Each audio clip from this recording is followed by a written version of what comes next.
நம்ம எத்தனை வருஷம் வாழறோங்கிறத விட எவ்வளோ ஆரோக்கியமாக வாழறோங்கிறது ரொம்ப ரொம்ப முக்கியம் இல்லையா? நம்ம பாட்டி தாத்தாக்களுக்கெல்லாம் இருந்த ஆரோக்கியம், உடல் பலம் எல்லாம் இப்போ நமக்கு இருக்கான்னா அது பெரிய கேள்விக்குறிதாங்க. ஏன்னா நம்ம முன்னோர்கள் எல்லாம் நிறையவே இயற்கை சார்ந்து வாழ்ந்தாங்க. கொஞ்ச நாட்கள் நாமளும் அதையெல்லாம் மறந்துருந்தோம். இப்போ நம்மள பல பேர் இயற்கையை சார்ந்து வாழ தொடங்கியிருக்கோம். அதில் முக்கியமானது மருத்துவம். ஆயுர்வேதிக், ஹோமியோபதி, நேச்சுரோபதி, சித்தா போன்ற நம்ம பாரம்பரிய முறைகளை பற்றி இன்னும் நல்லா தெரிஞ்சுக்கிற ஒரு அரிய வாய்ப்பு நமக்கு கிடைச்சிருக்குங்க. National Arogya expo and AYUSH conclave 2026 ஜனவரி 9லேருந்து ஜனவரி 12 வரைக்குங்க. Heartfulness institute, Babuji memorial Ashram, மணப்பாக்கத்தில் நடக்குதுங்க.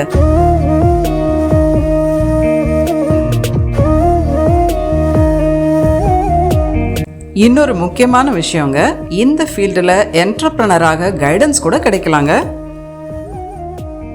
இங்கே வந்தால் நீங்கள் நிறைய ஸ்டால்ஸ் விசிட் பண்ணலாம். உங்களுக்கு இருக்கிற சந்தேகங்களை மருத்துவர்களிடம் நேரடியாகவே கேட்டு தெரிஞ்சுக்கலாம். ஆயுஷ் ப்ராடக்ட்ஸ் நேரடியாகவே வாங்கிக்கலாம். பல காலேஜ்லேருந்து அதிக எண்ணிக்கையில் மாணவர்கள் கலந்துக்கிற கான்ஃபரன்ஸ் அண்ட் செமினார்ஸும் நடக்குதுங்க. இந்த அரிய வாய்ப்பை நழுவ விடாதீங்க. Heartfulness institute, Babuji memorial Ashram, Manapakkam, ஜனவரி 9லேருந்து ஜனவரி 12 வரைக்கும். அனுமதி இலவசம்.